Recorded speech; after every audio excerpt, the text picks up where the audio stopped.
Penyihir Jenius. Bab 181. Di luar Menara Bintang. Di lereng yang berjarak ribuan meter, Kay menatap menara menjulang di kejauhan dan kerumunan orang di sekitarnya, dan tak kuasa menahan desahan khawatir. Lebih dari 2 tahun telah berlalu sejak aku tiba-tiba diusir dari Menara Bintang. Tidak peduli bagaimana mereka menyerang formasi pertahanan itu, mereka tidak dapat menembus lapisan perlindungan yang tampaknya tipis dan tak terlihat itu, dan hanya bisa menyaksikan tanpa daya dari luar. Selama waktu yang sangat lama, tidak ada pergerakan dari Menara Bintang. Masih belum ada tanda-tanda keberadaan siapapun dari Jiangsu Selatan. Seiring waktu berlalu, kekhawatiran Qi semakin menguat.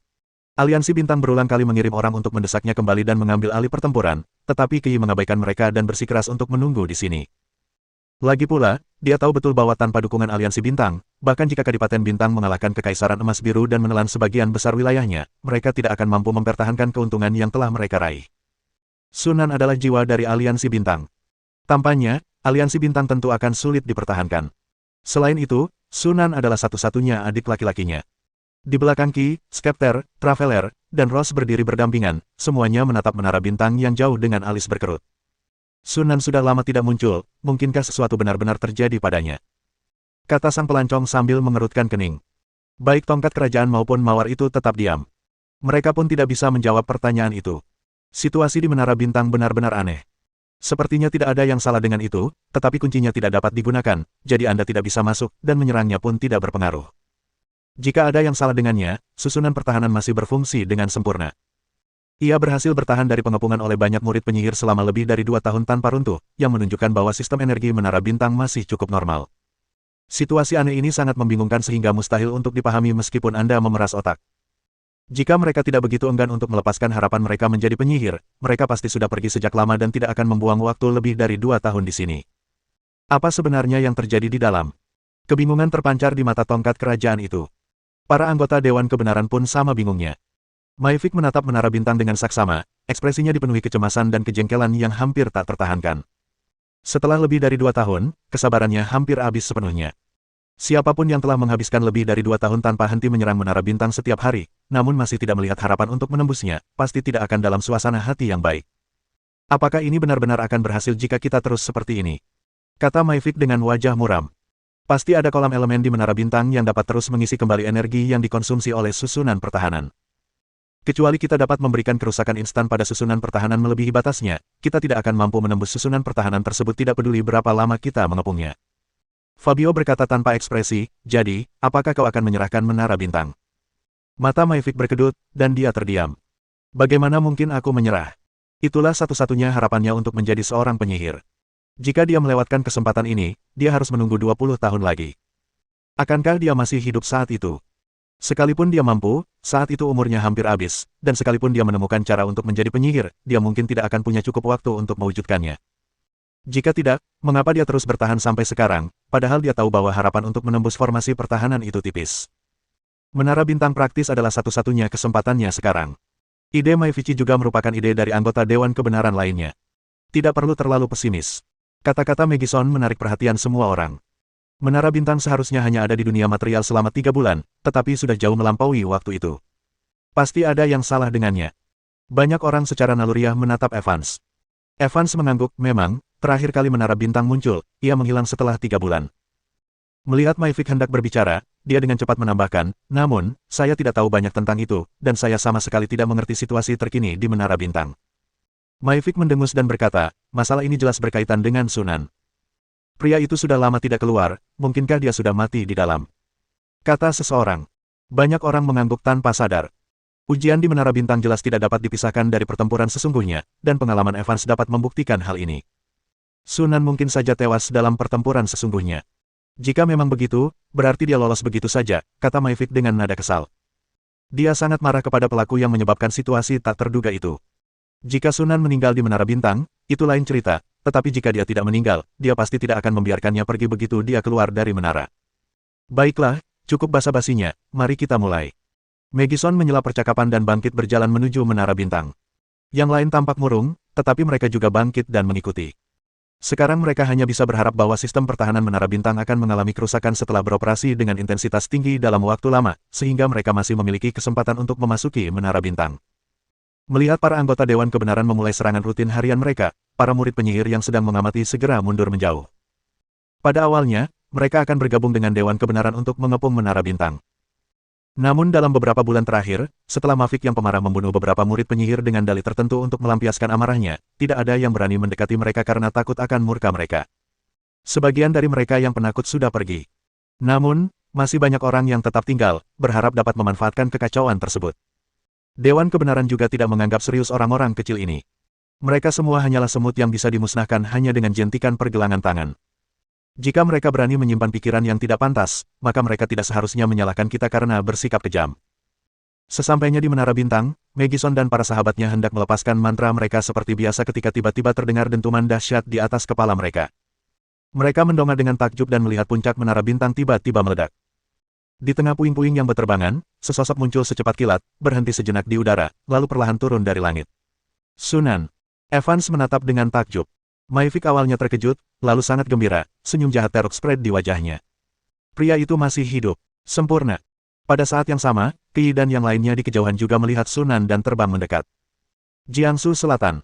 Qi bergegas menghampiri Sunan dengan ekspresi terkejut dan gembira. Dia menatap Sunan dari atas ke bawah dan menghela napas lega ketika melihat Sunan tampaknya tidak terluka. Sang pelancong bertanya dengan tidak sabar, "Sunan, apa yang terjadi padamu di dalam? Mengapa kau begitu lama keluar?" Tongkat kerajaan dan mawar itu juga saling melirik penuh pertanyaan, ingin tahu apa yang telah terjadi di Menara Bintang. Tepat ketika Sunan hendak berbicara, dia tiba-tiba melihat sekilas anggota Dewan Kebenaran bergegas ke arahnya dan mengepungnya serta Qi. Ekspresi pelancong itu berubah, dan dia berkata dengan suara berat, "Megison, apa yang kau inginkan?" Itu pertanyaan yang seharusnya kita tanyakan. Maivik menatap Sunan dengan seringai. "Apa sebenarnya yang kau lakukan? Mengapa Menara Bintang mengusir kita semua?" Sunan mengabaikannya dan malah bertanya kepada Qi, "Apakah kau menunggu di luar sepanjang waktu?"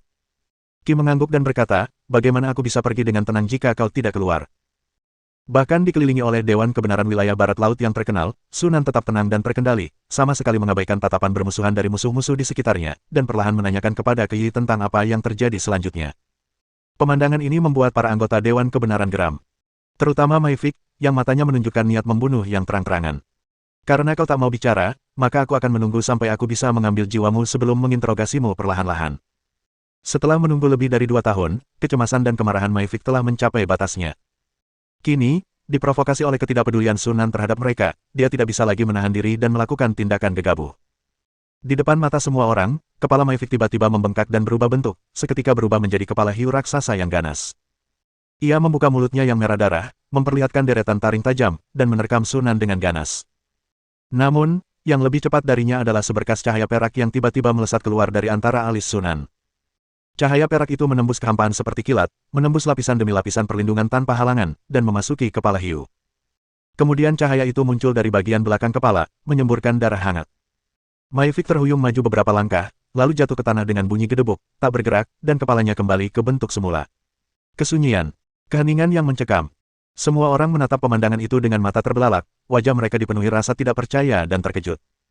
Hanya dalam satu pertukaran, seorang murid penyihir tingkat 3 yang kuat langsung tewas seketika. Apakah mereka sedang bermimpi? Megison adalah orang pertama yang tersadar, ekspresinya berubah drastis, dan dia dengan tegas membangunkan temannya. "Ayo kita lakukan." Begitu kata-kata itu terucap, tetesan darah yang tak terhitung jumlahnya tiba-tiba menyembur dari setiap pori tubuh Megison, dengan cepat mengembun menjadi cakar besar berwarna merah darah yang menyerang Sunan dengan suara siulan yang menusuk telinga. Anggota Dewan Kebenaran lainnya juga tampak tersadar dari lamunan mereka dan melancarkan serangan terhadap Sunan. Melihat hal itu, ekspresi Qi dan yang lainnya berubah, dan mereka bersiap untuk bertahan dan melakukan serangan balik. Sebelum mereka sempat bergerak, lapisan cahaya perak tiba-tiba muncul, menyelimuti mereka sepenuhnya. Boom, boom, boom. Cahaya magis aneka warna dan pancaran elemen menyelimuti area tempat Sunan dan para sahabatnya berada, menimbulkan awan debu yang besar. Melihat serangan mereka mengenai lawan, Megison dan yang lainnya tidak menunjukkan kegembiraan, melainkan bersiap untuk gelombang serangan berikutnya dengan ekspresi serius. Kekuatan Maivik cukup untuk dengan mudah menempatkannya di antara 3 teratas di Dewan Kebenaran, namun ia dengan mudah dikalahkan oleh Sunan, yang sangat mengejutkan mereka dan membuat mereka tidak berani meremehkan kekuatan Sunan. Faktanya, sebuah gagasan mengejutkan mulai muncul di benak banyak orang. Namun tak lama kemudian, secara tidak sadar mereka menyangkalnya. Sunan baru berada di Menara Bintang selama sedikit lebih dari 2 tahun, jadi tidak mungkin baginya untuk mengambil langkah terakhir secepat ini. Panggilan. Angin kencang menyebarkan asap dan debu, memperlihatkan bagian dalam. Di bawah sinar matahari, sebuah belahan bola perak raksasa berkilauan, permukaannya mengalir perlahan seolah-olah cairan. Apa ini? Seorang murid penyihir tak kuasa menahan diri untuk berseru. Sesaat kemudian, belahan perak itu tiba-tiba berputar dan berubah bentuk, memperlihatkan sosok Yi dan yang lainnya. Mereka berdiri di sana tercengang, masih terguncang oleh keterkejutan, menatap kosong saat logam cair keperakan berkumpul di sekitar Sunan, menyelimuti dan menutupinya lapis demi lapis, membentuk bola logam cair keperakan yang berkilauan dalam sekejap mata. Logam cair itu kemudian melesat ke langit seperti bola meriam, mengembang dengan cepat seperti balon yang menggembung, dan seketika berubah menjadi raksasa menakutkan setinggi lebih dari 100 meter, seluruh tubuhnya berkilauan perak. Sinar matahari menyinari raksasa perak itu, menciptakan bayangan besar yang menyelimuti area tempat para anggota Dewan Kebenaran berada. Pada saat itu juga, Megison dan yang lainnya merasakan hawa dingin menjalar di punggung mereka, seolah-olah mereka sedang menghadapi makhluk menakutkan yang tingkat kehidupannya jauh lebih tinggi daripada mereka. Sebelum mereka sempat memahami apa yang terjadi, suara lolongan keras tiba-tiba terdengar di telinga mereka. Raksasa perak itu mengangkat lengannya tinggi-tinggi dan membanting tinjunya ke arah mereka. Tinju besar itu menghantam seperti meteorit, menciptakan suara keras dan menyesakkan yang mengguncang udara. Kepalan tangan itu tampak besar dan kekar, bergerak perlahan, tetapi entah mengapa, semua orang hanya melihat bayangan samar sebelum kepalan tangan itu menghantam mereka. Sebelum seorang murid penyihir sempat bereaksi, dia dihantam oleh pukulan yang sangat kuat. Perisai, perlindungan partikel energi, dan perlindungan benda magis semuanya rapuh seperti kertas di depan kepalan tangan, bahkan tidak mampu memperlambat laju serangan untuk sesaat, runtuh dan hancur dalam sekejap. Saat kepalan tangan itu menyentuhnya, murid penyihir itu langsung terlempar ke dalam kepulan kabut darah akibat energi mengerikan yang terkandung di dalam kepalan tangan tersebut. Kepalan tangan itu berhenti sejenak, lalu menentang hukum fisika, melengkung dalam busur yang aneh sebelum menghantam murid penyihir lainnya dengan bunyi gedebuk. Bang! Bunga merah darah lainnya bermekaran. Tertawa. Sebuah pedang besar berwarna merah darah tiba-tiba menebas udara dan menghantam pergelangan tangan raksasa perak itu. Dengan desisan lembut, tangan raksasa perak itu terputus di pergelangan tangan dan jatuh ke tanah dengan bunyi gedebuk, seketika berubah menjadi genangan cairan perak. Namun, di saat berikutnya, cairan itu tiba-tiba muncul dari tanah, mengembang tertiup angin, dan berubah menjadi tirai air yang megah yang menutupi langit, sepenuhnya menenggelamkan Megisen yang tidak sempat menghindar, lalu kembali menerjang. Ketika cairan perak itu kembali ke pergelangan tangan raksasa perak dan mengembun menjadi telapak tangan, Megison juga tergenggam erat di telapak tangannya. Merasakan tekanan mengerikan yang datang dari segala arah, hampir menghancurkannya, mata Megison akhirnya menunjukkan keputusasaan, wajahnya berkerut, memperlihatkan ekspresi ketidakpercayaan dan kecemburuan yang menyimpang. Jika sebelumnya ia ragu, kini ia yakin bahwa Sunan memang telah diangkat menjadi penyihir resmi. Hanya penyihir formal yang bisa menundukkannya dengan mudah, membuatnya tak berdaya untuk melawan. Dia hanya tidak mau menerimanya. Sunan jelas mengalami pertemuan yang menguntungkan di Menara Bintang, yang memungkinkannya menjadi seorang penyihir.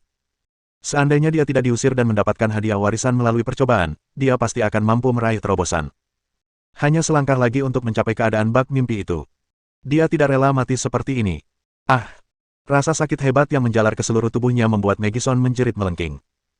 Saat tangan perak raksasa itu tiba-tiba menutup, juru bicara Dewan Kebenaran, yang dipenuhi rasa iri, putus asa, dan dendam, meledak menjadi kabut darah yang tak terhitung jumlahnya. Kematian tiga rekan mereka secara beruntun membuat anggota Dewan Kebenaran yang tersisa menyadari bahwa ada sesuatu yang tidak beres, dan mereka berbalik lalu melarikan diri tanpa mengucapkan sepatah kata pun. Sebelum mereka sempat berlari terlalu jauh, raksasa perak itu tiba-tiba meledak, dan logam cair perak yang tak terhitung jumlahnya berhamburan keluar, berubah menjadi duri logam di udara, menyapu keluar seperti badai. Mendesis. Fabio, Evans, dan yang lainnya tertusuk oleh duri logam hampir bersamaan, sehingga perlengkapan pelindung mereka menjadi sama sekali tidak efektif. Dalam sekejap, lebih dari selusin murid penyihir tingkat 3 tewas, dan seluruh pasukan musnah. Kerucut logam itu berputar di udara, kembali mengikuti jalurnya, dan menghilang ke dalam tubuh Sunan. Keheningan kembali menyelimuti lingkungan sekitar. Anda bahkan bisa mendengar suara jarum jatuh. Entah itu keempat anggota kelompok yang dipimpin oleh Yi, atau para murid penyihir yang menyaksikan dari jauh, mereka semua berdiri di sana dengan tercengang, merasa mulut mereka kering dan pikiran mereka kosong. Bab 182. Bagi seorang penyihir, bahkan yang baru saja dipromosikan, membunuh seorang murid penyihir tingkat 3 tidak lebih sulit daripada menghancurkan seekor semut. Pembunuhan sembarangan terhadap lebih dari selusin murid penyihir tingkat 3 tidak memberi Sunan rasa puas sedikitpun. Lagi pula, penyihir dan murid penyihir adalah dua jenis makhluk yang berada pada tingkatan kehidupan yang berbeda. Hasil ini memang sudah bisa diprediksi. Namun, beberapa penemuan yang dibuat selama pertempuran membuat Sunan sedikit mengerutkan kening. Sambil menggelengkan kepala, Sunan untuk sementara menekan keraguannya, mengulurkan tangan dan mengambil cincin spasial milik anggota Dewan Kebenaran yang telah meninggal, lalu menatap ke Yi dan ketiga orang lainnya. "Apakah kamu baik-baik saja?" tanya Sunan.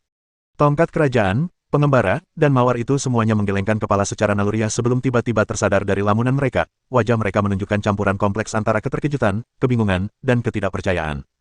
Sunan, kau telah menjadi penyihir. Meskipun sudah memiliki dugaan di benaknya, Rose tetap ingin memastikannya lagi. Jawaban yang Anda dapatkan tentu saja tidak mengejutkan. Benar sekali, Sunan langsung mengakui. Tongkat kerajaan itu melirik puncak menara bintang yang hancur dan ragu-ragu, lalu bertanya, bagaimana dengan bagian dalam menara bintang? Sunan berkata dengan tenang, aku telah mengambil semua yang ada di dalamnya. Menara bintang sekarang hanyalah cangkang kosong. Sekarang setelah ia dipromosikan menjadi penyihir, tidak ada seorang pun di benua berbintang yang ditakuti Sunan. Kekuatan penyihir itu cukup untuk menyapu seluruh benua berbintang. Dengan kekuatan sebesar itu di sisinya, tentu saja dia tidak perlu menyembunyikannya. Benar saja, setelah mendengar itu, ketiga pria pembawa tongkat kerajaan itu ragu-ragu, tetapi akhirnya tidak mengatakan apapun. Saat menghadapi Sunan, yang sudah dipromosikan menjadi penyihir, mereka tidak lagi memiliki kepercayaan diri untuk terlibat dalam dialog yang setara. Ayo kita kembali. Dengan lambaian tangannya yang santai, Sunan memunculkan sepasukan kecil golem yang mengelilingi menara bintang. Meskipun dia telah mengosongkan menara bintang dari sumber daya, menara itu sendiri terbuat dari bahan-bahan berharga. Sunan berencana untuk menyimpannya dan membongkarnya nanti, menggunakan materialnya untuk membangun menara penyihir, dan tentu saja tidak akan mengizinkan orang lain untuk menyentuhnya. Selama ketidakhadirannya, menara bintang dijaga oleh Legiun Golem. Sebagai tindakan pencegahan, Sunan tidak hanya meninggalkan boneka rahasia, tetapi juga menghancurkan kolam elemen di menara bintang. Dengan demikian, menara bintang, setelah kehilangan sumber energinya, tidak dapat lagi melarikan diri ke ruang dimensional dan hanya dapat tetap patuh di dunia material. Barulah setelah Sunan dan yang lainnya pergi agak jauh, kerumunan penonton secara bertahap muncul dari tempat persembunyian mereka, menatap tanpa daya ke arah pasukan golem yang mengepung menara bintang. Apa yang harus dilakukan? Apa lagi yang bisa kita lakukan selain pergi? Apa kau pikir kau bisa mengalahkan begitu banyak golem? Jangan bilang aku tidak memperingatkanmu, ada golem adamantit di dalam. Sekalipun kau bisa mengalahkannya, lalu kenapa? Apa kau ingin diburu olehnya? Tidakkah kau lihat para murid penyihir tingkat 3 itu dihancurkan seperti semut? Aku tidak pernah menyangka seseorang akan benar-benar menjadi penyihir. Mulai sekarang, benua berbintang kemungkinan akan mengalami perubahan besar. Para hadirin menunjukkan ekspresi yang kompleks, mengingat kembali adegan yang baru saja mereka saksikan, dan merasa seolah-olah mereka sedang menyaksikan sejarah. Tidak lama setelah mereka terbang pergi, tongkat kerajaan, Mawar, dan sang pengembara pun berpamitan satu persatu. Menghadapi Sunan, ketiganya merasakan tekanan yang sangat besar dan tidak berani tinggal lebih lama lagi. Sunan tidak peduli. Dia memanipulasi logam cair itu untuk menyelimuti dirinya dan Kyi, memadatkannya menjadi bentuk pesawat ulang-alik, dan melesat ke arah kota kilat. Perjalanan ke sini memakan waktu 4 hari, tetapi berkat upaya dari wilayah selatan Jiangsu, hanya butuh setengah hari. Setelah berpisah dengan Kyi di Flash City, Sunan kembali ke markas 1 dan kemudian melakukan perjalanan melalui terowongan ruang angkasa kembali ke Longlin. Kembali ke pusat kendali di lantai atas Menara Tulang Naga, dia segera memanggil pelayan 0. 1 untuk memeriksa catatan operasi hutan naga selama 2 tahun terakhir. Sebelum berangkat, Sunan telah mempertimbangkan kemungkinan tidak dapat kembali dalam waktu lama dan telah membuat beberapa persiapan sebelumnya. Oleh karena itu, Longlin tidak mengalami masalah apapun, dan semuanya berjalan normal. Ada banyak sekali pekerjaan serabutan yang menumpuk dan harus segera ia tangani. Dan ada juga sisi Star Alliance. Pasti ada cukup banyak hal yang membutuhkan pertimbangan pengambilan keputusannya selama 2 tahun terakhir. Namun, semua ini tidak mendesak. Ada hal-hal lain di Jiangsu Selatan yang perlu segera diverifikasi. Berdiri di samping kolam elemen, Sunan mengucapkan beberapa mantra dan memanipulasi partikel energi untuk beberapa saat, akhirnya memverifikasi dugaannya. Memang, konsentrasi partikel energi adalah batasan terbesar bagi para penyihir. Ekspresi Sunan agak rumit. Dia menyadari ketika menyerang dan membunuh Dewan Kebenaran bahwa intensitas partikel energi yang dapat dia kerahkan jauh di bawah batas kendalinya. Dengan asumsi dia dapat mengendalikan kekuatan partikel energi sebesar 100, maka kekuatan partikel energi maksimum yang dapat dia kerahkan hanya 20. Ini berarti bahwa kekuatan mantra yang dia ucapkan dan partikel energi yang dia manipulasi paling banyak hanya sekitar 20% dari tingkat normal. Penurunan kekuatan adalah hal sekunder. Isu utamanya adalah penguatan tubuh fisik secara halus dan bertahap oleh partikel energi, serta kecepatan pertumbuhan dan pemulihan kekuatan mental, akan sangat terpengaruh. Baru sekarang masyarakat di Jiangsu Selatan benar-benar merasakan dampak buruk dari kelangkaan energi. Dulu, ketika aku masih menjadi murid penyihir, kekuatanku belum mencapai batas atas konsentrasi partikel energi di benua cahaya bintang, jadi perasaan itu tidak terlalu terasa. Namun, setelah mencapai level penyihir, tingkat kekuatannya tiba-tiba menembus batas atas konsentrasi partikel energi, dan dia benar-benar mengalami apa artinya kekurangan energi. Dalam lingkungan ini, para penyihir tidak hanya akan mengalami pelemahan kekuatan yang signifikan, tetapi kultivasi mereka juga akan sangat terpengaruh. Selain itu, pengalaman sensorik tersebut juga sangat tidak nyaman. Ketika Sunan pertama kali menjadi penyihir, dia tidak merasakannya dengan jelas karena kolam elemen berada tepat di sebelahnya. Tetapi setelah keluar dari Menara Bintang, dia merasa seperti orang biasa yang tiba-tiba memasuki tempat dengan udara tipis. Tidak heran penyihir dari 1000 tahun yang lalu meninggalkan benua cahaya bintang. Tempat ini memang bukan untuk para penyihir. Sunan menghela napas. Saat ini dia tidak memiliki kemampuan untuk melakukan perjalanan antar alam, jadi dia hanya bisa bertahan di benua berbintang. Ada juga pemulihan penghalang dimensi yang dibantu oleh Menara Bintang untuk kehidupan cerdas, dan mungkin ada rahasia yang tidak saya ketahui tentang peristiwa 1000 tahun yang lalu. Ketika Sunan memasuki permainan di kehidupan sebelumnya, itu sudah versi 2.0 dari The Wizard Return. Dia tidak banyak tahu tentang versi 1.0 sebelumnya dan alur cerita transisi di antaranya. Dia hanya samar-samar melihat beberapa informasi dan mendengar beberapa berita. Saya kira benua Starlight hanyalah gurun elemental sederhana, tetapi sekarang tampaknya tidak sesederhana itu. Di antara buku-buku di Menara Bintang, beberapa tampaknya telah menyebutkan topik ini. Kurasa aku harus mencari waktu untuk membacanya. Sunan menghela napas panjang dan mulai memikirkan langkah selanjutnya. Pertama, mari kita bicara tentang budidaya.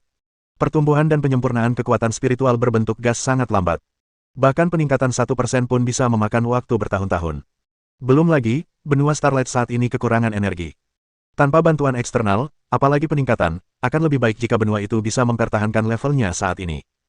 Ember darah ilahi hampir tidak berpengaruh padaku sekarang. Hal yang sama berlaku untuk ramuan transendental.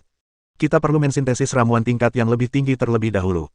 Gabungan efek dari kolam elemen, ramuan, dan energi ilahi seharusnya dapat mengimbangi dampak kelangkaan energi.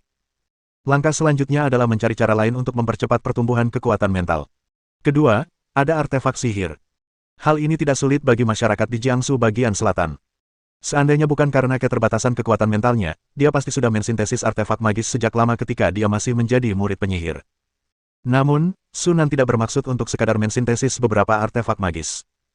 Penyihir lain tidak memiliki banyak pilihan, tetapi dia memiliki kubus sintetis, jadi dia memiliki banyak opsi. Idealnya, Anda harus mensintesis artefak magis yang paling sesuai dengan gaya bertarung dan sistem Anda sendiri.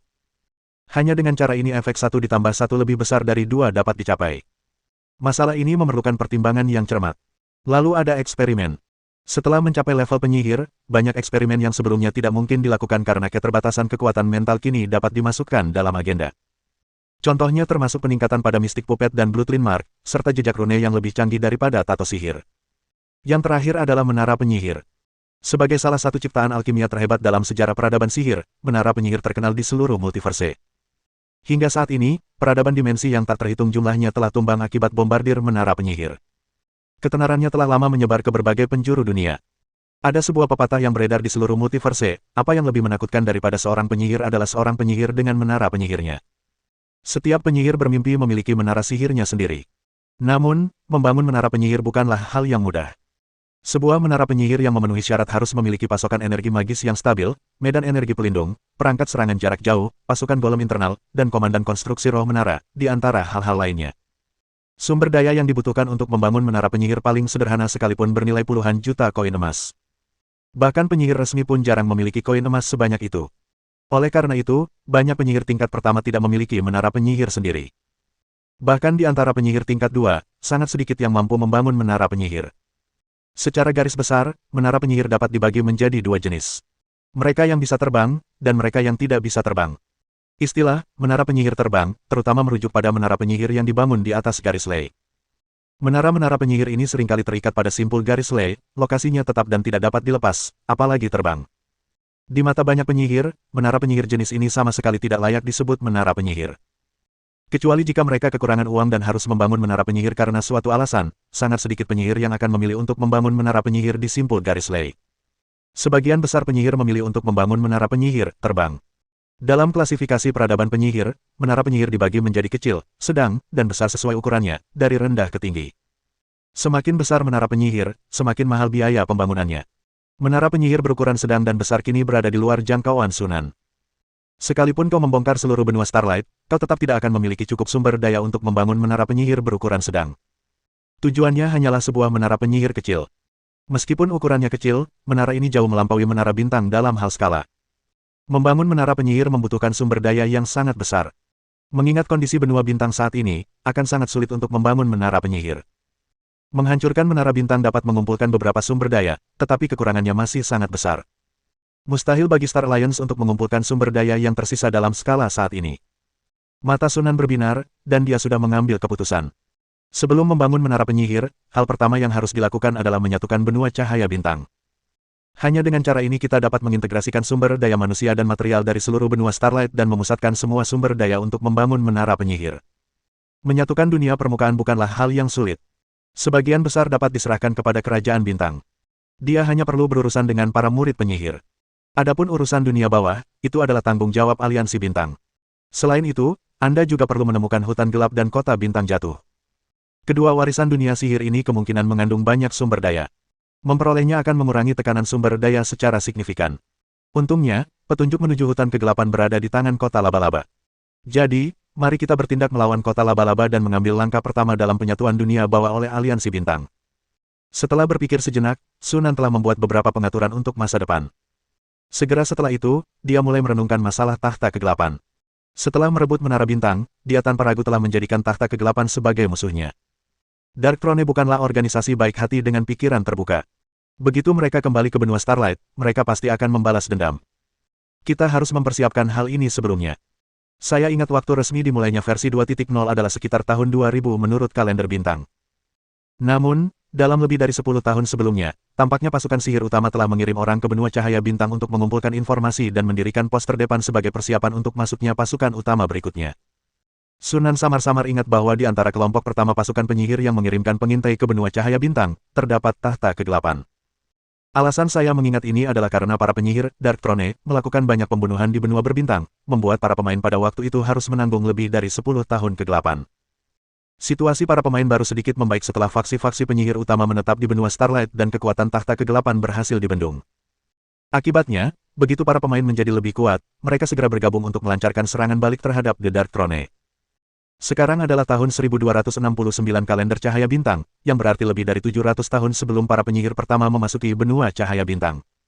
Sunan merenung dalam hati. Itu waktu yang cukup baginya untuk mengubah benua bintang menjadi wilayah pribadinya dan membangun menara penyihir. Ketika orang-orang dari tahta kegelapan memasuki benua cahaya bintang, kita mungkin bisa memberi mereka kejutan. Meskipun dia telah menyinggung kekuatan sihir terkenal di multiverse bahkan sebelum kebangkitan elemen dimulai, Sunan tidak terlalu khawatir. Multiverse tidak terbatas hanya pada satu faksi penyihir, yaitu tahta kegelapan. Jika semua cara lain gagal, cari saja faksi penyihir saingan di tahta kegelapan dan bergabunglah dengan mereka. Hanya dalam waktu singkat, banyak pilihan sudah muncul di benak Sunan. Aliansi Biru Tua, Menara Jam Roh Bintang, Kitab Kebijaksanaan. Meskipun tidak banyak kekuatan yang dapat menyaingi atau bahkan melampaui tahta kegelapan, masih ada beberapa kekuatan yang mampu melakukannya. Diyakini bahwa tidak ada faksi penyihir yang akan menolak seorang jenius yang dapat mencapai tingkat penyihir hanya dalam 30 tahun di lingkungan dengan sumber daya yang langka di gurun unsur alam. Sedangkan untuk masa hidup, bahkan tidak ada yang perlu dikhawatirkan. Penyihir yang telah mencapai tingkat perkembangan spiritual yang lebih tinggi memiliki umur yang jauh melebihi manusia biasa. Seorang penyihir penguapan tingkat 1 dapat hidup selama 7 atau 800 tahun. Jika mereka menyatu dengan garis keturunan panjang umur atau menjalani modifikasi fisik, hidup lebih dari 1000 tahun bukanlah masalah. Bab 183. Ruang studi itu benar-benar sunyi. Hanya suara lembut halaman yang dibalik yang terdengar samar-samar. Carolina dan si janda merah berdiri diam di depan meja, tidak berani mengeluarkan suara, agar tidak mengganggu Sunan di belakang meja. Namun, kedua wanita itu sesekali mencuri pandang ke arah Sunan, mata mereka berbinar-binar. Setelah Sunan mengatakan bahwa dia akan menjelajahi Menara Bintang, dia menghilang selama lebih dari 2 tahun. Meskipun Covenant mampu mempertahankan operasi yang stabil tanpa masalah besar berkat pengaturan sebelumnya yang dibuat oleh Sunan, fakta bahwa Sunan telah menghilang selama lebih dari 2 tahun tetap membuat Carolina dan Red Widow sangat khawatir. Lagi pula, mereka tahu betul bahwa kemakmuran aliansi bintang saat ini bergantung sepenuhnya pada Sunan. Tanpa Sunan, seluruh aliansi bintang akan hancur dalam sekejap. Ini adalah hasil yang sama sekali tidak dapat mereka terima. Tepat ketika mereka hampir kehilangan kesabaran dan bersiap untuk mengirim orang mencari keberadaan Sunan, dia akhirnya kembali. Bersamaan dengan itu, datang pula berita yang sangat mengejutkan mereka. Tuanku telah dipromosikan menjadi penyihir penuh. Ini bukanlah sesuatu yang diceritakan oleh orang-orang yang terlibat. Ini adalah rumor yang telah beredar di luar entah sejak kapan. Konon, Sunan berhasil naik pangkat menjadi penyihir di Menara Bintang. Begitu meninggalkan menara, ia dengan kejam membunuh 14 murid penyihir tingkat 3 dari Dewan Kebenaran dan merebut Menara Bintang untuk dirinya sendiri. Ketika pertama kali mendengar berita itu, Carolina dan Red Widow agak tidak percaya. Namun, ketika mereka melihat Sunan secara langsung dan merasakan aura yang terpancar darinya yang sama sekali berbeda dari sebelumnya, sedalam dan tak terduga seperti langit berbintang, keraguan mereka lenyap seketika, digantikan oleh kegembiraan yang meluap-luap. Pengalaman mereka di Aliansi Bintang selama bertahun-tahun telah memberi kedua wanita itu pemahaman yang baik tentang penyihir, dan mereka sangat memahami arti seorang penyihir di benua berbintang saat ini. Jika saya harus menggunakan metafora, itu akan menjadi satu-satunya dewa di benua berbintang. Mereka tidak bisa membayangkan apapun yang mampu menahan kekuatan seorang penyihir.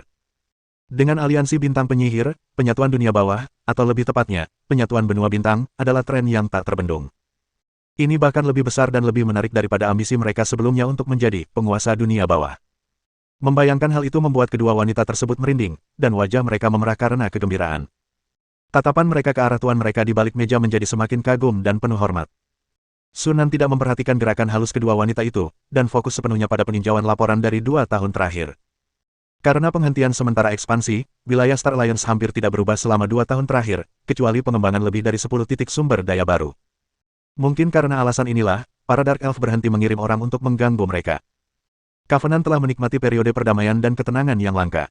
Namun, dibandingkan dengan wilayahnya yang tidak berubah, kekuatan militer Covenant telah meningkat secara signifikan. Mengenai golem, Covenant telah mengumpulkan sejumlah besar golem batu dan laba-laba bermata 2 selama 2 tahun terakhir, cukup untuk membentuk 2 legiun golem kecil. Begitu Sunan mengisi kembali pasukan tempur kelas atasnya, termasuk golem besi elit, dan laba-laba pedang kembar elit, Covenant akan segera memiliki 2 legiun golem kecil lagi. Namun, yang paling mengejutkan Sunan adalah para ksatria pola sihir. Setelah lebih dari 1 dekade pengembangan, jumlah anggota di Magic Knights telah meningkat lebih dari 10 kali lipat, mendekati 50.000. Sayangnya, kecepatan pembuatan konstruksi rune magis tidak dapat mengimbangi peningkatan jumlah anggota di ksatria rune magis. Saat ini, kurang dari sepertiga anggota ksatria rune sihir yang dilengkapi dengan konstruksi rune sihir. Ini adalah isu yang perlu difokuskan oleh Covenant untuk ditangani ke depannya. Setelah masalah peralatan teratasi dan kekuatan ksatria rune sihir sepenuhnya dikembangkan, mereka akan menjadi kekuatan terkuat kedua di Aliansi Bintang yang kekuatan tempurnya tidak kalah dengan Legiun Golem. Konstruksi rune sihir level 1 dan 2 dapat diberikan kepada para murid di markas untuk diproduksi, tetapi konstruksi rune sihir level 3 dan di atasnya masih perlu dibuat oleh saya sendiri. Sunan berpikir sejenak. Berkat perluasan wilayah Kepangeranan Langit Berbintang, jumlah peserta pelatihan di pangkalan tersebut juga meningkat pesat selama 2 tahun terakhir. Jumlah total peserta magang kini telah melampaui 500, mencapai sebanyak 524 orang. Di antara mereka terdapat lebih dari 40 murid penyihir tingkat 2. Mereka adalah para pekerja yang menciptakan konstruksi rune magis tingkat pertama dan kedua. Sunan segera memutuskan untuk menyesuaikan imbalan tugas setelahnya guna meningkatkan antusiasme para murid dalam menciptakan konstruksi rune sihir tingkat pertama dan kedua. Adapun konstruksi rune sihir level 3, jika dia benar-benar tidak punya waktu untuk membuatnya, dia bisa mendapatkannya dengan mensintesis konstruksi rune sihir level 1 dan 2. Paling banter, itu hanya akan menambah biaya. Selain itu, karena kekurangan konstruksi rune magis, pertumbuhan jumlah pasukan inti ksatria rune magis, ksatria antelop naga, mengalami stagnasi. Namun, peternakan tersebut telah mengumpulkan lebih dari 300 ekor antelop naga dewasa, dan begitu peralatannya siap, jumlah penunggang antelop naga dapat langsung berlipat ganda. Setelah membaca laporan tersebut, Sunan memiliki pemahaman yang jelas tentang perkembangan Star Alliance selama 2 tahun terakhir. Secara umum, selama 2 tahun ia absen, meskipun Aliansi Bintang tidak menghadapi masalah besar, laju perkembangan di berbagai aspek terpengaruh sampai batas tertentu, dan peningkatan kekuatan keseluruhannya mengalami stagnasi. Namun, hilangnya waktu ini tidak berarti apa-apa dibandingkan dengan apa yang ia peroleh di Menara Bintang. Terlebih lagi, dengan kembalinya dia, dapat diprediksi bahwa Star Alliance akan mengalami lompatan maju dalam pengembangan. Setelah menutup laporan, Sunan menatap Carolina dan Janda Merah. Kedua wanita itu secara naluriah meluruskan tubuh mereka. Setelah 2 legiun golem baru terbentuk, kami akan melanjutkan upaya ekspansi kami. Target utama kami kali ini adalah Spider City, dan kami akan memprioritaskan eksplorasi dan perluasan ke arah itu. Carolina dan Red Widow menanggapi dengan hormat. Kirim orang untuk menyelidiki situasi di kota laba-laba dan mengumpulkan informasi intelijen. Setelah memberikan instruksi lain, Sunan melambaikan tangannya, membubarkan kedua pria itu. Setelah keduanya pergi, dia menatap laporan dasar di atas meja, dengan ekspresi berpikir di wajahnya. Hampir 20 tahun telah berlalu sejak pangkalan itu didirikan. Pangkalan tersebut beroperasi dengan sangat lancar, yang telah memberikan bantuan besar baginya. Namun, seiring dengan perluasan kekuasaannya secara bertahap, beberapa kekurangan dari pangkalan tersebut mulai muncul. Salah satu masalah terpenting adalah kurangnya transfer pengetahuan kepada para peserta magang. Sunan sendiri sangat sibuk dan hampir tidak punya waktu luang untuk mengajar para murid. Ketika jumlah murid magang masih sedikit, ia masih dapat memberikan pengajaran terbatas kepada mereka melalui sistem pertukaran. Namun, seiring bertambahnya jumlah murid magang, opsi pertukaran ini dihapus dari daftar untuk menghemat waktu. Saat ini, para peserta pelatihan di pangkalan hanya dapat memperoleh pengetahuan dengan membaca buku sendiri, sehingga mengakibatkan laju pembelajaran yang sangat lambat. Mengingat bahwa seiring dengan perluasan wilayah kerajaan bintang di masa depan, jumlah murid yang bergabung dengan aliansi bintang hanya akan meningkat, sudah saatnya markas melakukan perubahan. Sebenarnya, Sunan sudah memiliki ide itu sebelum menuju Menara Bintang. Sebagai contoh, bisnis pelatihan magang di pangkalan tersebut dapat dipisahkan dan sebuah perguruan tinggi khusus untuk melatih calon penyihir dapat didirikan. Akademi sihir merupakan fasilitas penting bagi hampir setiap faksi sihir. Ini juga merupakan saluran utama mereka untuk menyerap darah segar. Akademi sihir diperlukan agar aliansi bintang memiliki cakupan pengembangan yang lebih luas. Untuk mendirikan akademi sihir, kualitas staf pengajar adalah hal yang tidak bisa diabaikan. Sunan awalnya mempertimbangkan untuk mengundang anggota pondok hutan untuk bergabung sebagai mentor akademi. Namun, dengan mempertimbangkan masalah kepercayaan dan penerimaan, setelah banyak pertimbangan, proyek tersebut untuk sementara ditunda. Namun zaman telah berubah. Dengan kekuatan dan statusnya sebagai penyihir, dia mampu menekan tongkat kerajaan dan yang lainnya. Dengan daya tarik tambahan berupa sumber daya seperti membuat ramuan, tidak diragukan lagi bahwa tongkat kerajaan dan sekutunya akan setuju. Setelah masalah sumber daya fakultas teratasi, pendirian perguruan tinggi akan menjadi konsekuensi alami. Setelah berpikir sejenak, Sunan sudah mengambil keputusan. Dengan sekali gerakan pergelangan tangannya, sebuah model rumah kayu kecil yang indah muncul begitu saja di telapak tangannya. Ini adalah kabin sebenarnya yang berada di dalam hutan lebat.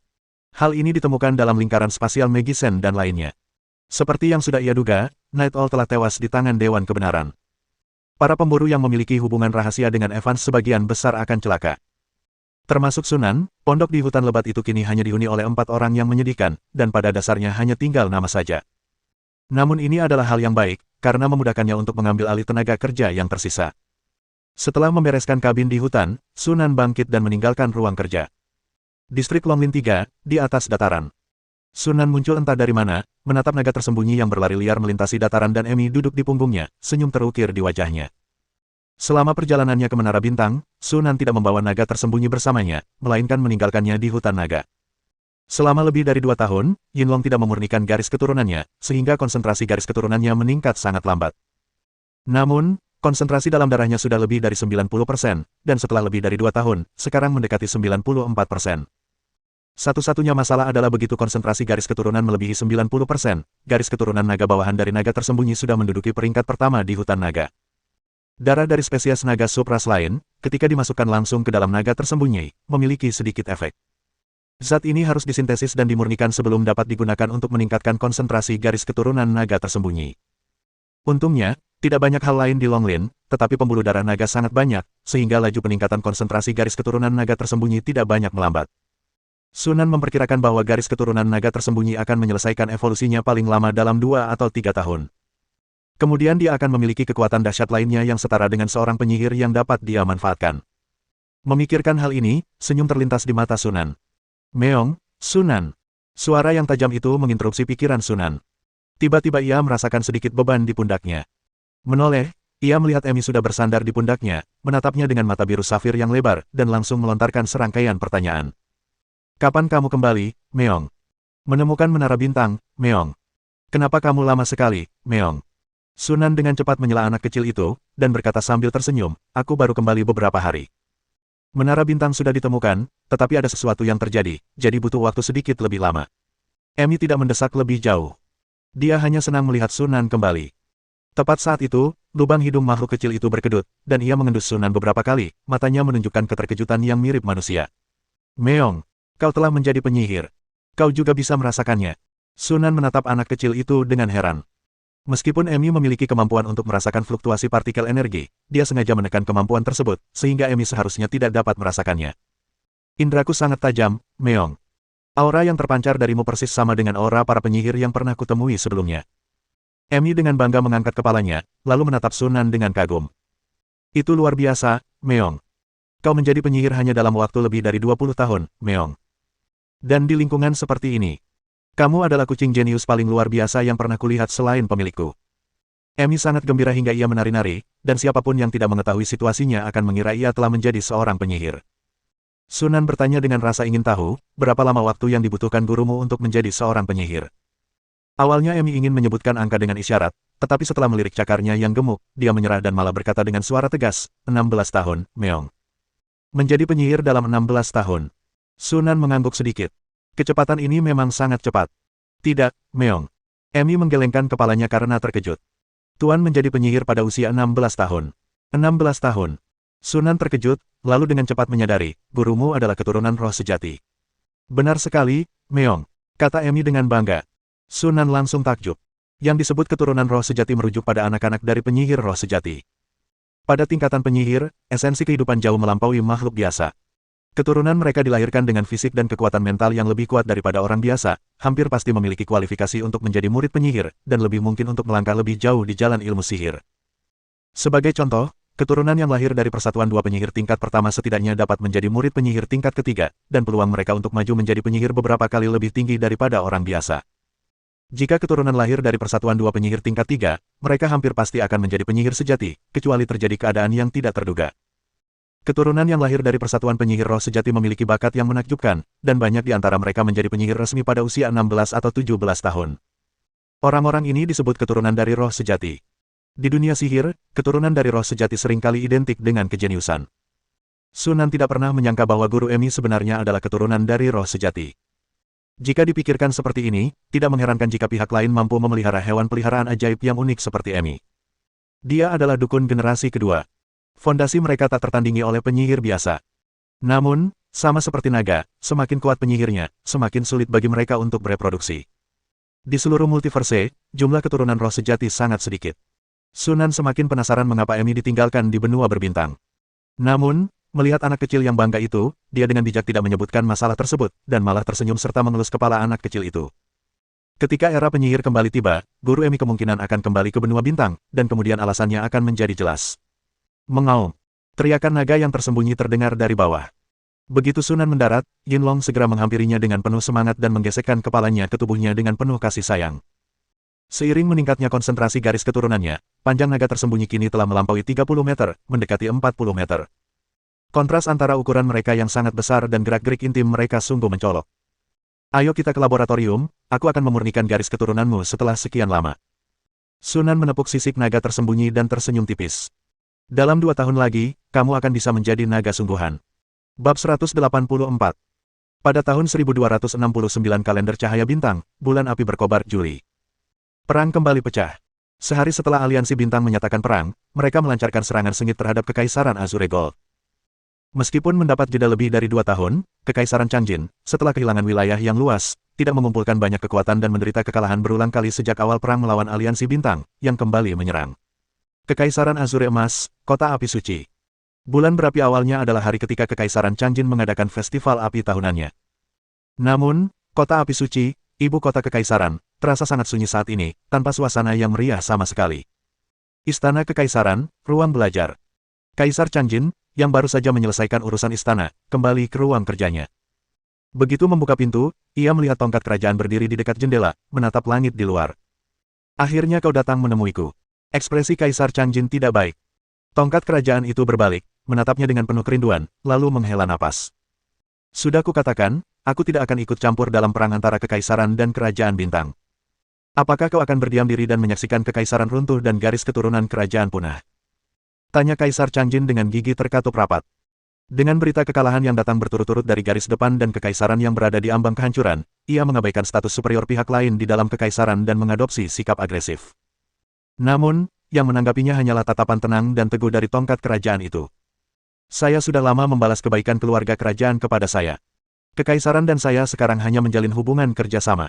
Saya tidak bertanggung jawab atas kehancuran Kekaisaran. Saya pikir Anda selalu menjelaskan hal ini. Kaisar Changjin terdiam sejenak, lalu menggertakkan giginya dan berkata, katakan padaku imbalan apa yang kau inginkan. Asalkan kau bisa mempertahankan Kekaisaran, aku akan menyetujui syarat apapun. Tongkat kerajaan itu menggelengkan kepalanya dan tidak berkata apa-apa. Melihat ini, wajah Kaisar Changjin semakin pucat, dan dia berkata dengan suara berat, karena kau tidak berniat untuk bertindak, maka tolonglah aku. Bantuan seperti apa? Bantu aku menghubungi murid-murid penyihir lainnya. Aku rela membayar berapapun harganya, asalkan mereka bergabung untuk membantu Kekaisaran menghadapi Sunan. Kaisar Changjin diam-diam memutuskan bahwa ia bersedia mengosongkan kas negara jika ia bisa membunuh Sunan. Dengan meninggalnya Sunan, Kerajaan Bintang pasti akan jatuh ke dalam kekacauan dan tidak akan mampu melanjutkan peperangan. Tanpa inti dari Kerajaan Bintang, aliansi bintang secara alami akan runtuh. Hal ini memberi kekaisaran lebih banyak waktu untuk bernapas, dan mungkin akan memiliki kesempatan untuk bangkit kembali di masa depan. Pikiran Kaisar Changjin berpacu, tetapi ia segera disambut dengan rasa iba di mata tongkat kerajaan itu. Percuma saja. Bahkan jika kau mengumpulkan semua murid penyihir di benua ini, kau tidak akan mampu melukai Sunan sedikitpun. Kaisar Azure terdiam, dan tanpa sadar bertanya, mengapa? Dengan ekspresi yang rumit, tongkat kerajaan itu mendesah dan berkata pelan, Sunan telah naik ke peringkat penyihir. Kaisar Changjin terdiam lama sebelum menyadari arti kata-kata yang terukir di tongkat kerajaan itu. Ia terdiam, matanya terbelalak. Penyihir. Penyihir pria. Bagaimana ini mungkin? Bagaimana mungkin seseorang di benua berbintang bisa mencapai level penyihir? Sebagai penguasa tertinggi wilayah Tenggara, Kaisar Changjin memiliki akses ke lebih banyak rahasia penyihir daripada yang lain, dan tentu saja mengetahui kesulitan yang dihadapi benua cahaya bintang saat ini, di mana hampir mustahil bagi siapapun untuk mencapai tingkat penyihir di negeri ini. Menghadapi pertanyaan yang mengejutkan dari Kaisar Emas Biru, tongkat kerajaan itu hanya menjawab dengan 4 kata. Menara Bintang. Keempat kata itu menguras seluruh kekuatan Kaisar Changjin. Dia terduduk lemas di kursi, wajahnya pucat, dan keputusasaan memenuhi matanya. Kaisar Changjin sangat memahami apa yang dimaksud dengan penyihir. Seperti yang tertulis di tongkat kerajaan, tidak ada satupun murid sihir di seluruh benua yang mampu menandingi Sunan. Di benua ini, penyihir identik dengan ketidakterkalahkan. Pikiran bahwa dia baru saja berfantasi tentang berurusan dengan seorang penyihir tiba-tiba membuat Kaisar Changjin merasa agak konyol. Menyerahlah, kata tongkat kerajaan itu pelan. Mungkin ini akan melestarikan secuil garis keturunan kerajaan.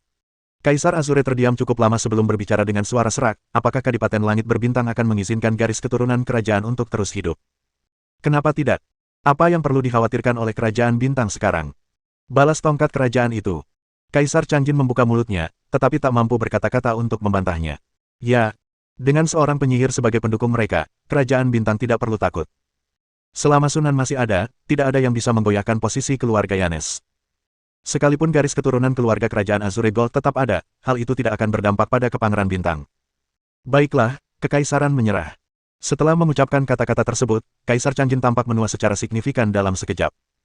Setelah melepaskan aura sebagai penguasa wilayah Tenggara, kini ia tampak seperti seorang lelaki tua yang lemah. Tongkat kerajaan itu menggelengkan kepalanya sedikit, kembali menatap keluar jendela, dan ekspresi berpikir terlintas di matanya. Benua bintang akan mengalami perubahan dramatis. Haruskah dia juga melakukan beberapa perubahan? Menara Tulang Naga, lantai 5. Sherman meninggalkan bengkel dan menuju ke gudang. Dia melirik ke 10 set konstruksi bertatakan sihir tingkat 2 yang terletak di cincin spasialnya dan tak bisa menahan senyum.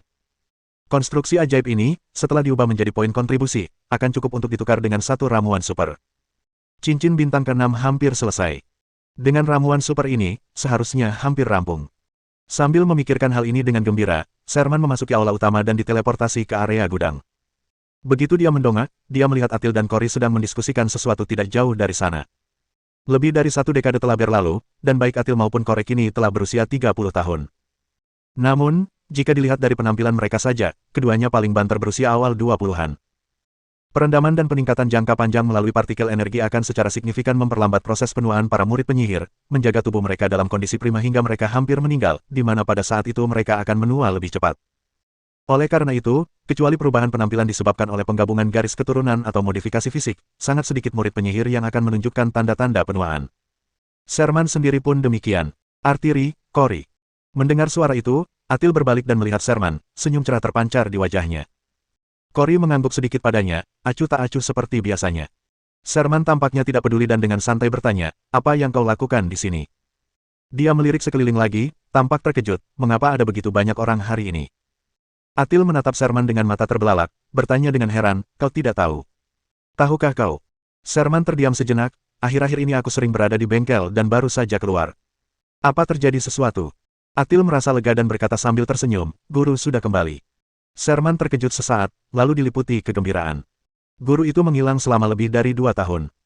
Meskipun pesan telah ditinggalkan sebelumnya untuk mempersiapkannya, ketidakhadiran guru yang lama membuat semua orang di pangkalan, termasuk dirinya, merasa sedikit putus asa, seolah-olah mereka telah kehilangan semangat. Sebelum Sherman sempat pulih dari kegembiraannya, Atil berkata secara misterius, ada desas-desus yang beredar di luar sana akhir-akhir ini, kau tahu apa itu? Sherman memutar matanya, jangan membuatku penasaran lagi. Atil tampaknya tidak peduli, dan berkata sambil tersenyum, ada kabar bahwa guru telah menerima warisan Menara Bintang dan telah dipromosikan menjadi penyihir. Apa? Benarkah? Seru Sherman kaget. Seharusnya itu benar. Cory yang berbicara. Banyak orang menyaksikan guru kita membunuh 14 murid penyihir tingkat 3 dari Dewan Kebenaran Barat Laut, sendirian, hanya dalam 2 atau 3 tarikan napas. Selain penyihir, aku tidak bisa memikirkan orang lain yang bisa melakukan semua ini. Pada akhirnya, bahkan Cory yang biasanya pendiam pun tak bisa menahan diri untuk tidak menunjukkan sedikit kegembiraan dan kerinduan dalam ekspresinya. Sherman berdiri di sana, tertegun, ekspresinya agak linglung. Meskipun sebelumnya dia berpikir bahwa gurunya mungkin bisa menjadi penyihir, dia tetap terkejut ketika hal itu benar-benar terjadi di depan matanya. Lagi pula, dia seorang penyihir. Dunia yang diimpikan setiap calon penyihir. Kau pasti kaget, kata Atil sambil menghela napas. Aku juga kaget saat mendengar berita itu. Aku tidak menyangka guruku akan mengambil langkah itu secepat ini. Bakat guru itu sungguh di luar imajinasi kami, kata Cory. Sherman, setelah sadar kembali, menatap Cory dengan tatapan aneh. Ia memiliki firasat samar dari masa lalu bahwa Cory, meskipun tampak dingin dan pendiam, sebenarnya sangat mengagumi gurunya, sampai pada titik kekaguman yang tidak berprinsip. Dengan kata lain, guru itu adalah seorang penyihir dan bukan dewa, jika tidak, Cory pasti akan dianggap sebagai seorang fanatik. Tunggu sebentar, Sherman kemudian menyadari, apa hubungannya ini dengan kalian semua berkumpul di kawasan gudang. Artil menjelaskan, Aula Misi telah merilis banyak misi baru dan meningkatkan nilai kontribusi untuk mendapatkan sumber daya seperti konstruksi ajaib, senjata ajaib, golem batu, dan laba-laba bermata ganda. Semua orang di sini untuk menerima misi baru. Tatapan Sherman sedikit menajam, dan dia langsung memahami makna yang lebih dalam di balik perubahan-perubahan ini. Apakah Covenant akan meluncurkan ekspansi lagi? Kemungkinan besar. Mata Cory berbinar. Benua bintang akan mengalami perubahan dramatis. Sherman mengangguk sambil berpikir. Memang, dengan para penyihir sebagai pemimpinnya, aliansi bintang layak untuk menyatukan dunia bawah dan bahkan seluruh benua cahaya bintang. Berdasarkan perilaku guru di masa lalu, mereka pasti akan melakukan hal yang sama. Perubahan nilai kontribusi peralatan dan golem tidak diragukan lagi merupakan persiapan untuk melancarkan perang. Sebenarnya, selain misi itu, aku juga mendengar sebuah desas-desus. Atil berkata dengan suara rendah. Aku dengar guru itu berencana mendirikan Akademi Sihir. Akademi Sihir. Sherman menatap dengan terkejut. Cory juga terkejut. Ini adalah pertama kalinya dia mendengar tentang hal ini. Dari mana informasi itu berasal? Tanya Cory cepat. Itulah yang dikatakan Lady Amy. Mata Sherman dan Cory berkedip. Karena Lady Amy yang mengatakannya, kemungkinan besar itu benar. Tapi jika kita akan mendirikan Akademi Sihir, bagaimana kita akan menyelesaikan masalah mencari instruktur? Tanya Sherman dengan bingung. Sekalipun para guru bersedia membimbing mereka secara pribadi, akademi tersebut tidak dapat didirikan hanya oleh satu tutor. Aku tidak tahu soal itu, kata Atil sambil mengangkat bahu. Sherman merasa bingung sekaligus penuh harapan. Jika akademi tersebut benar-benar dapat didirikan, hal itu pasti akan menjadi hal yang baik bagi para peserta magang ini. Memiliki seorang mentor untuk membimbing mereka dalam belajar tentu dapat meningkatkan efisiensi belajar mereka secara signifikan.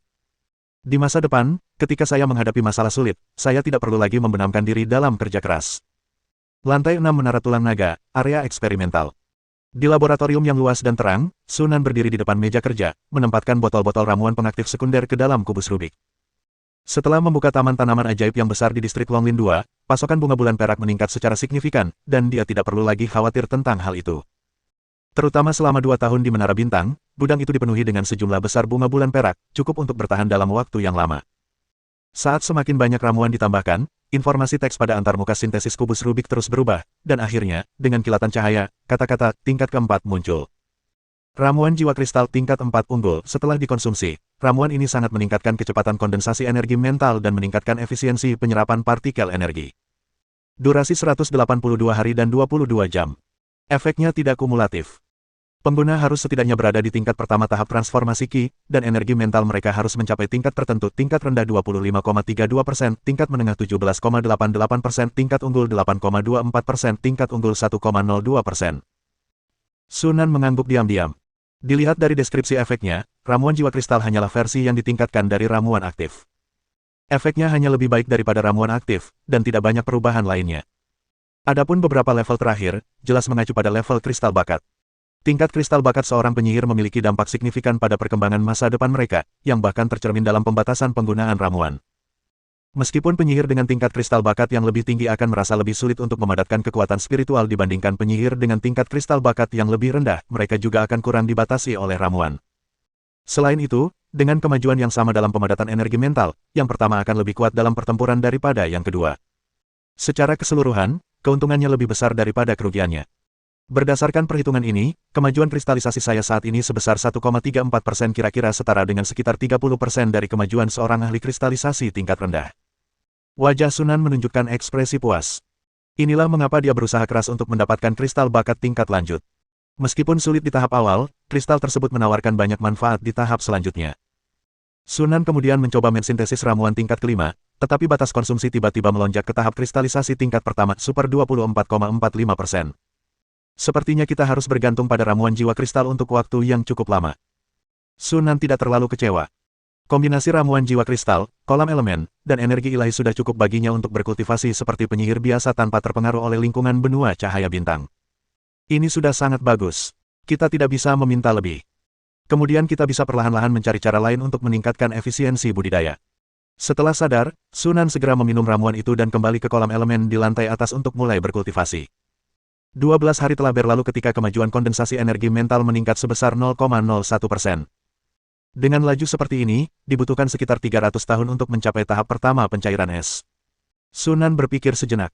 Lebih dari 700 tahun, saya bertanya-tanya apakah itu cukup waktu baginya untuk menembus tahap kristalisasi pertama. Jika kita dapat menemukan lebih banyak cara untuk meningkatkan efisiensi budidaya, seharusnya ini bukan masalah. Sambil menggelengkan kepala, Sunan bangkit dan meninggalkan lantai atas, berteleportasi ke area bengkel di lantai 5. Setelah masalah ramuan teratasi, sekarang saatnya menangani masalah sihir. Setelah memikirkannya selama beberapa hari terakhir, Sunan telah menyusun beberapa rencana awal. Bab 185. Di mata banyak penyihir, hanya artefak magis yang dapat dianggap sebagai benda magis sejati. Di bawah level ini, tingkatan alchemy dan glimmer tidak lebih dari produk-produk inferior dan di bawah standar. Bahkan artefak magis tingkat terendah tier 1 jauh lebih kuat daripada item magis tingkat bercahaya. Artefak magis tingkat tinggi tidak kalah kuatnya dengan artefak ilahi legendaris. Di bengkel yang terang benderang, meja kerja besar itu dipenuhi dengan berbagai benda magis bercahaya yang tak terhitung jumlahnya. Semua produk ini dihasilkan di wilayah selatan Jiangsu selama periode tersebut. Sunan sudah membuat keputusan tentang jenis-jenis artefak sihir. Pertama dan terpenting adalah artefak sihir pelindung, yang sangat diperlukan. Mengingat kinerja cincin perlindungan yang luar biasa di masa lalu, Sunan memutuskan bahwa artefak pelindung yang baru akan terus menggunakan tipe ini. Faktanya, perlindungan medan gaya adalah pilihan sebagian besar penyihir. Selain serangan fisik, medan pelindung ini juga memberikan pertahanan yang sangat baik terhadap serangan tak berwujud seperti serangan jiwa. Namun, rencana Sunan tidak berhenti sampai di situ. Pertahanan sederhana saja tidak lagi cukup untuk memuaskan keinginannya. Idealnya, fitur tersebut harus menawarkan beberapa fungsi tambahan sekaligus memberikan perlindungan. Menambahkan kemampuan menyerang jelas tidak mungkin. Sekalipun memiliki inti rune magis yang menggabungkan serangan dan pertahanan tetap terpisah dan tidak dapat dilakukan secara bersamaan. Hal yang sama berlaku untuk benda-benda magis. Namun, meskipun kemampuan menyerangnya kurang, ia unggul dalam beberapa kemampuan pendukung, seperti pengendalian massa atau pengurangan kemampuan lawan. Untungnya, Sunan menemukan banyak cetak biru untuk benda-benda magis di dalam buku-buku di Menara Bintang. Jadi, dia hanya mencari inspirasi dari cetak biru tersebut, meminjam dari banyak benda magis, dan meneliti serta menciptakan benda magis tingkat alkimia yang baru. Hal ini diklasifikasikan sebagai tingkat alkimia karena menciptakan item magis tingkat bercahaya yang baru terlalu sulit. Karena dapat ditingkatkan melalui sintesis, Sunan secara alami memilih pendekatan yang lebih sederhana, selama fungsi yang diinginkan dirancang dengan baik.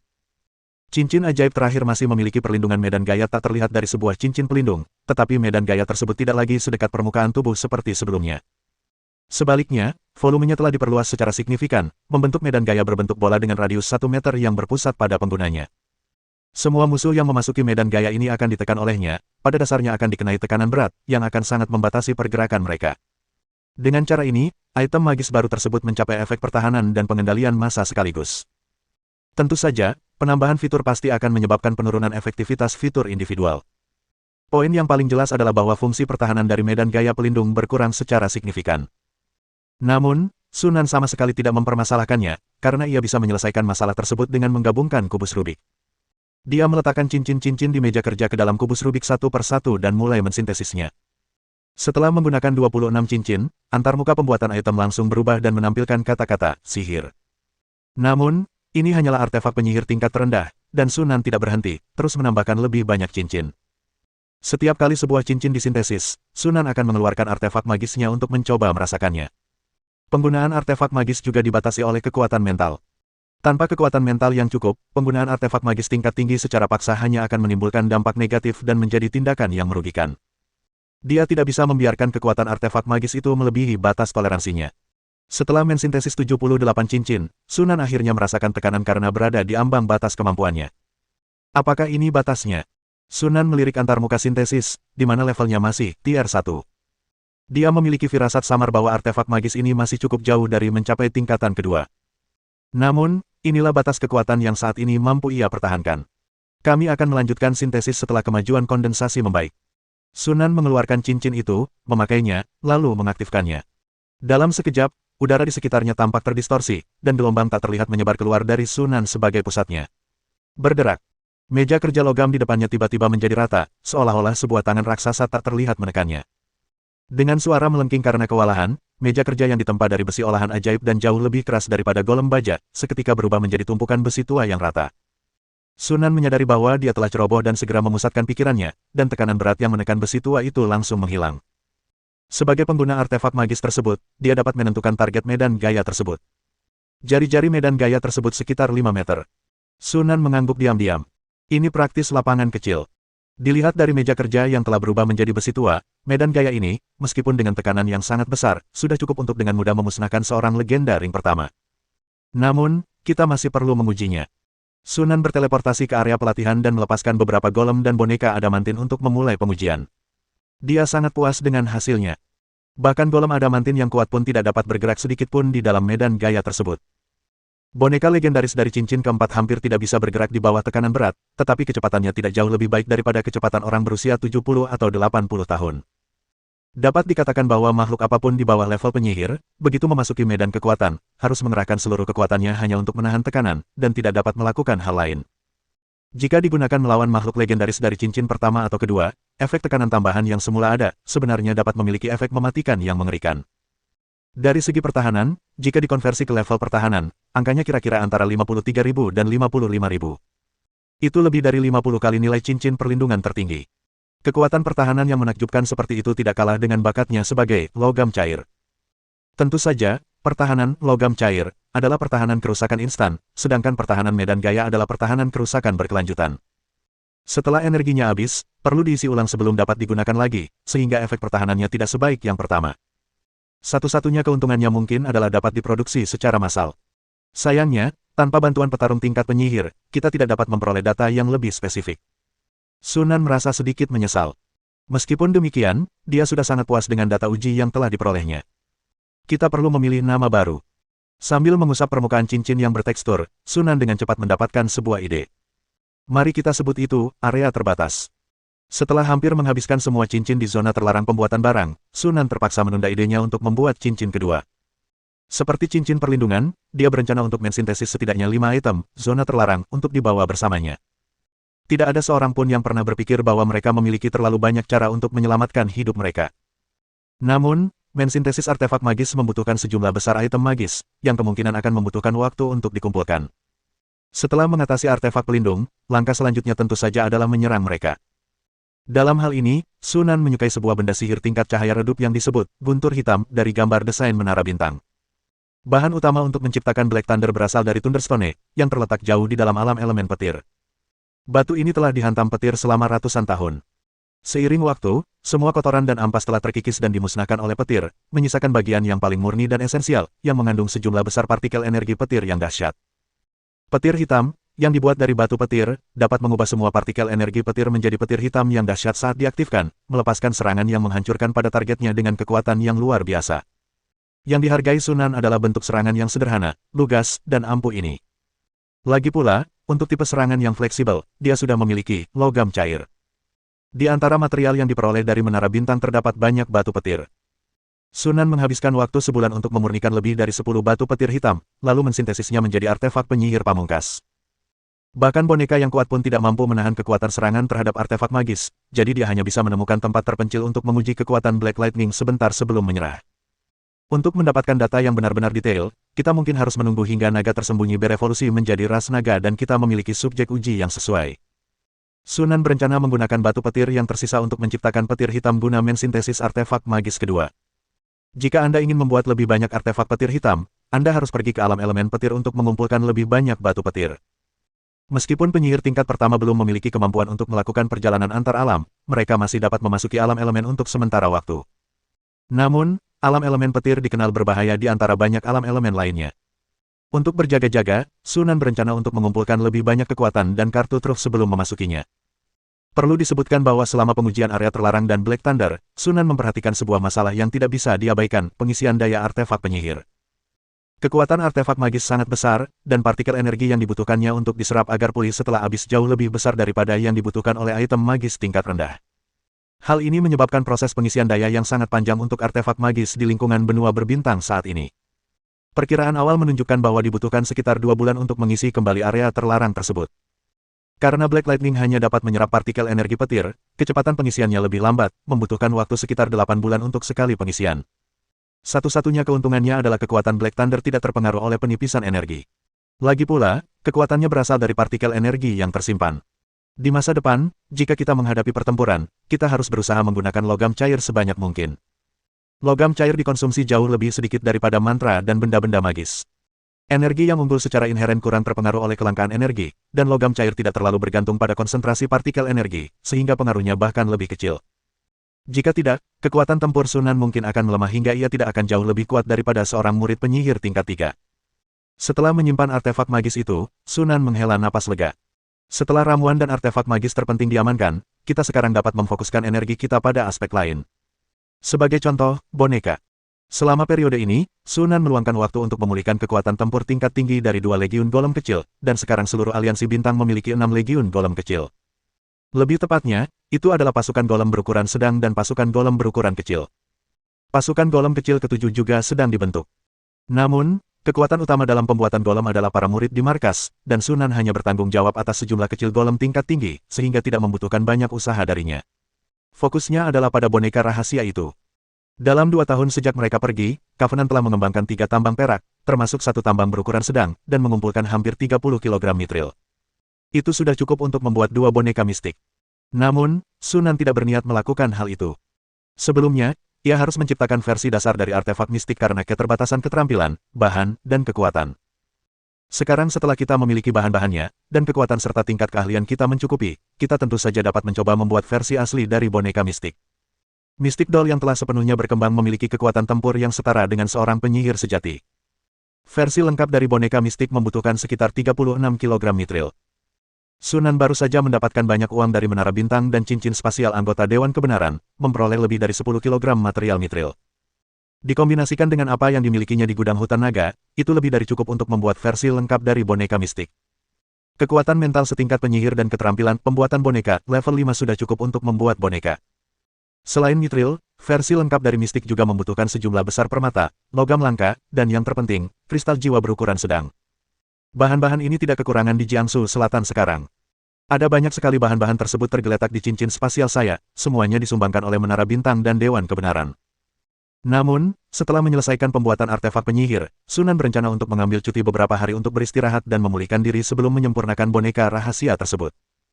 Kembali ke ruang kerjanya, Sunan duduk di belakang mejanya dan mengambil sebuah buku. Dalam beberapa hari terakhir, dia telah selesai membaca buku-buku yang dibawanya dari Menara Bintang. Selain pengetahuan, kami juga mempelajari beberapa rahasia tentang peristiwa yang terjadi 1000 tahun yang lalu. Di Multiverse, benua Starlight bukanlah satu-satunya alam semesta yang memiliki gurun elemen. Sepanjang sejarah, telah ada pesawat serupa yang tak terhitung jumlahnya. Wizards juga merangkum beberapa pola dari hal ini. Ada banyak alasan terbentuknya gurun unsur alam, tetapi hanya 2 yang paling umum. Salah satunya adalah melemahnya sifat dasar bidang tersebut.